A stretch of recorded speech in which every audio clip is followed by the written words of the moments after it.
मेरी नज़र मामी पर पड़ी तो अचानक ही मेरे दिल में एक ख्याल आया। मैंने मामी से कहा, आप रूम में जाकर बैठ जाएं, मैं देखता हूँ और लाइट के लिए कोई इंतज़ाम करता हूँ। मामी कहने लगी, मुझे अंधेरे से डर लगता है, इसलिए तो तुम्हें भी साथ ले आई हूँ। यह सुनते ही मैंने बड़े ध्यान से मामी की तरफ देखा और कहा, बस आपको परेशान होने की कोई ज़रूरत नहीं है, अब घर में अकेली थोड़ी हैं। मैंने मामी को टॉर्च जला कर दिया और बोला, हाथ में टॉर्च दिया और बोला, आप आराम से बैठो। मैं उन्हें सोफे पर ले जाकर बैठा दिया और उनसे कहा, अब बस कुछ ही देर में मैं आता हूँ, आप आराम से बैठ जाओ।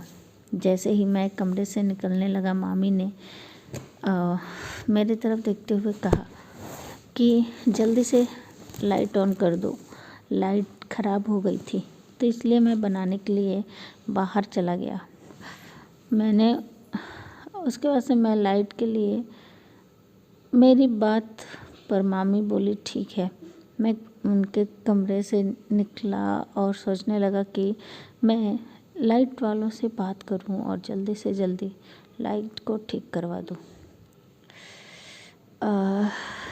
उसके बाद से मैंने लाइट मैन को फ़ोन किया तो उसने कहा कि बस आप थोड़ी देर में ही, लाइट में कुछ खराबी आ गई है तो उसे हम बना रहे हैं, बस थोड़ी देर में ही लाइट आ जाएगी। ये बात सुनकर मैं भी खुश हो गया और मामी को भी थोड़ा सुकून मिला। तभी थोड़ी देर बाद लाइट आ गया। हम बैठे रहे। मामी बोली, चलो हम कोई खेल खेलते हैं।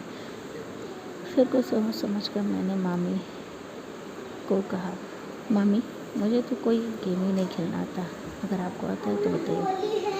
मामी बोली कि हाँ मुझे आता है, चलो हम लूडो ही खेल लेते हैं। मैंने कहा ठीक है मामी, लूडो तो बहुत बढ़िया, फिर मुझे भी पसंद है। फिर हम दोनों लूडो खेलने लगे। मामा, तभी थोड़ी देर बाद मामा के फ़ोन, मैंने अपने फ़ोन में थोड़ी देर तक हम लोग मूवी देखने लगे। तभी मामी बोली कि थोड़ी देर में लाइट आ गई। फिर मामी बोली, चलो हम खाना खा लेते हैं। मैंने कहा ठीक है। उस वक्त हम लाइट का ही इंतज़ार कर रहे थे। हमने अभी खाना भी नहीं खाया था। हम खाना खाने के लिए बैठे, खाना खा रहे थे और आपस में बातें कर रहे थे। तभी मामा के फ़ोन पे मामा का फ़ोन और मामा बोली कि रोहित आया है तो कुछ दिनों के लिए उसे यहीं पे रहना ताकि रहेगा तो तुम्हारे घर काम करने में थोड़ी मदद भी करेगा, बाहर से सब्जियाँ लाने में, तो लेकिन परेशान हो